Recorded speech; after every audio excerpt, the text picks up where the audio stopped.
O tema de hoje, como eu falei, é sobre a fé. Qual é o papel da fé na vida de um indivíduo? Será que fé é algo que só pessoas crentes têm?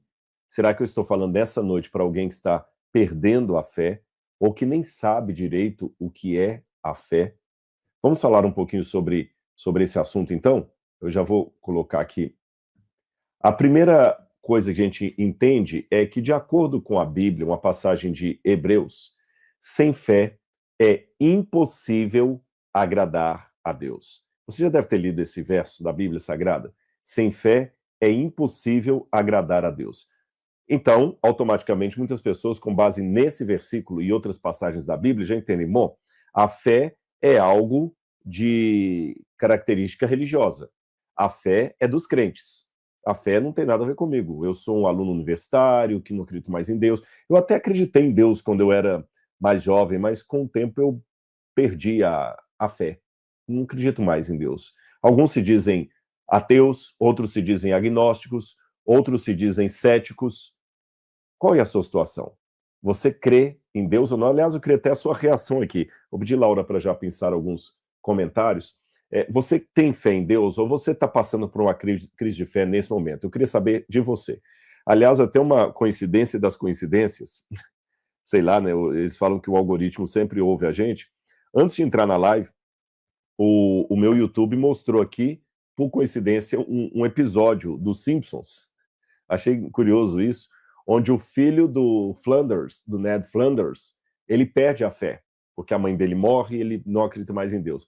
E agora eles estão com um estilo no YouTube, não sei se já chegou para você esse tipo de algoritmo, que ele pega às vezes um desenho animado e ele resume o desenho animado em 7 minutos, ou 3 minutos às vezes. Vai um narrador falando assim, acontece isso, Batman vai para tal lugar, o Batman faz isso. É interessante, a pessoa assiste o desenho. E apareceu para mim, como eu estava esperando aqui para entrar na live, eu comecei a assistir justamente sobre isso, quando o filho mais moço do Ned Flanders também perde a fé dele. Do desenho dos Simpsons para a realidade, hoje nós temos estimativas. Kahneman, que escreveu o livro You Lost Me, Você Me Perdeu, um livro sobre a eclesiologia, ele faz uma afirmação muito séria, que 65% dos jovens da igreja têm a tendência a perder a sua fé ao entrarem na faculdade. Isso é muito sério. E fé aqui, ele não está setorizando se é uma fé protestante, uma fé católica, é uma fé cristã, de matiz cristã, mas ele tende a perder essa fé. Já pensou o que é isso? Significa que de cada 10 jovens da igreja que você frequenta, 6,5, se eu posso falar assim, né, para ficar fiel à estatística, vão ter a tendência a não continuar na igreja quando chegarem na faculdade. Algumas estatísticas, além dessas do Kahneman, estatísticas, por exemplo, do Pool Forum, eu esqueci o outro também, lá, Barna Institute, dizem que o número, em alguns lugares, pode ser de até 75% dos jovens que perdem a fé ao entrar na universidade. Então, eu quero saber, você está tendo uma crise de fé nesse momento, ou você conhece alguém que está tendo crise de fé? Às vezes a pessoa não vai querer se expor aqui, né? Tem alguém, meu bem? Se tiver alguém, você pensa aí, alguém que conhece pessoas que estão perdendo a fé, ou que pode até testemunhar, olha, eu fui criado na igreja desde pequeno, mas da minha juventude já tem vários aqui, estou perdendo a fé na humanidade. Foi a Aldeide Santos. É um tipo de perda de fé. Tem quem mais? Estou com o tempo. Aqui quem falou foi a psicossocial, entre ética e moral. Não é um nome pessoal, né? Mas realmente tem muitas pessoas que estão perdendo a fé. Mas eu quero especificamente alguém que já constatou na comunidade de fé que ele frequenta, seja católica, protestante, pentecostal, pessoas que estão perdendo a fé. Aqui o Paulo Vasconcelos, às vezes eu tenho crises de fé. O Paulo foi sincero aqui em dizer isso. E Paulo, deixa-me dizer uma coisa para você, viu? Obrigado por sua honestidade. Deus às vezes é menos ofendido pela sinceridade de um pecador do que pela hipocrisia de um santo. Então, eu acho interessante quando a pessoa tem essa coragem de admitir que ele tem problemas de crise de fé. Mais alguém ainda, meu bem? Mais um último aqui, a Thaís Prado. Eu tenho ficado chocada com as... perdi, eu comecei a ler a Thaís e sumiu aqui. Então, vou ler aqui um outro. O nome aqui é Flenert. Eu espero ter lido correto o seu nome, Flenert. Espero.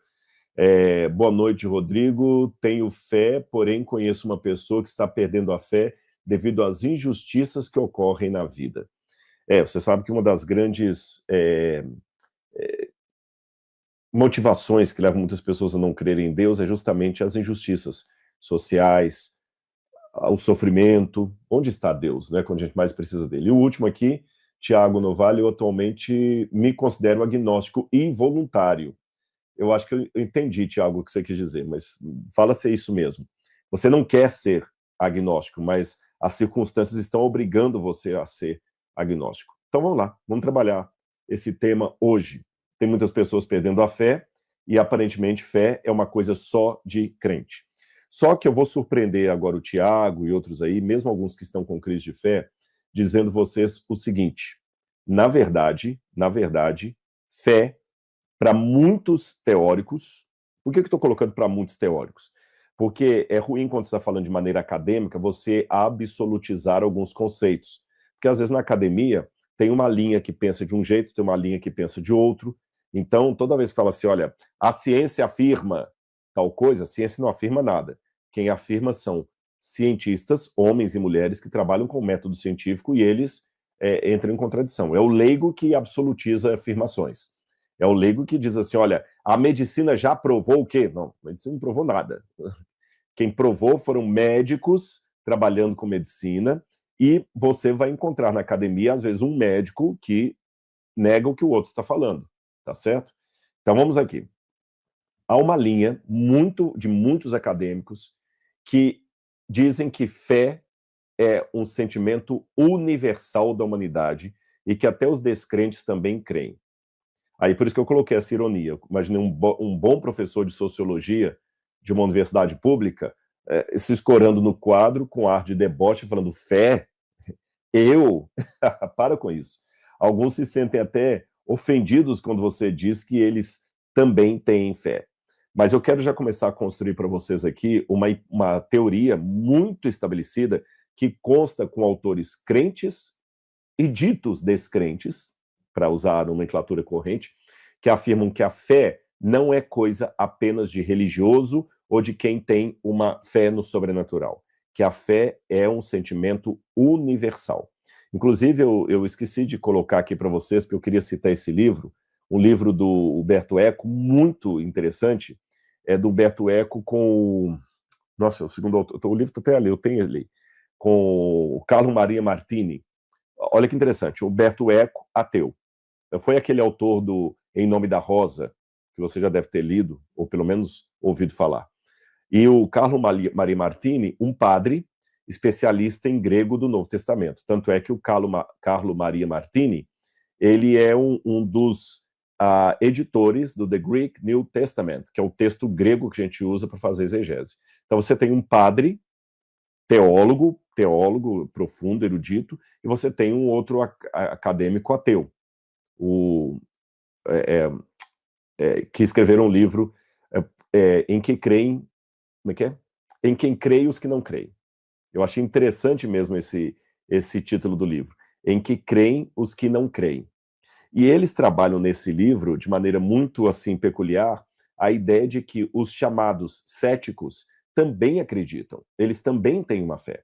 Mas calma que eu vou construir esse argumento aos pouquinhos com vocês. Eu quero colocar aqui um erudito alemão, Paul Tiller, teólogo e filósofo. Paul Tiller, que foi um dos mais renomados teólogos do século XX, ele falou que a fé é o estado de estar possuído pela preocupação última.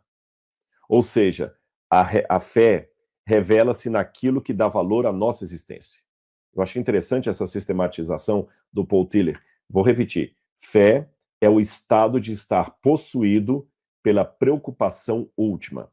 Em outras palavras, o Paul Tiller fala que todas as pessoas, independente de ter uma base religiosa ou não, independente de estarem indo à missa, ao culto, recebendo o dom de línguas, fazendo parte da escola sabatina, da escola dominical, fazendo parte do catecismo ou da militância ateia da USP, não importa o que você acredita, se você é de direita, de esquerda, de centro-esquerda, de centro-direita, se você é socialista, capitalista, não importa. Você tem uma preocupação com o sentido da vida. Ainda que seja para negar qualquer sentido na vida, ainda que você se torne um filósofo bem pessimista, da linha de Nietzsche, porque mesmo o pessimismo tem várias correntes, não é uma única, né? Você pode ir na linha de Wagner, de Nietzsche, de Camus, não importa. Você tem uma preocupação com o sentido último da vida, ainda que seja para negá-lo. E você só consegue demonstrar essa preocupação pelo sentido último da vida a partir do elemento da fé.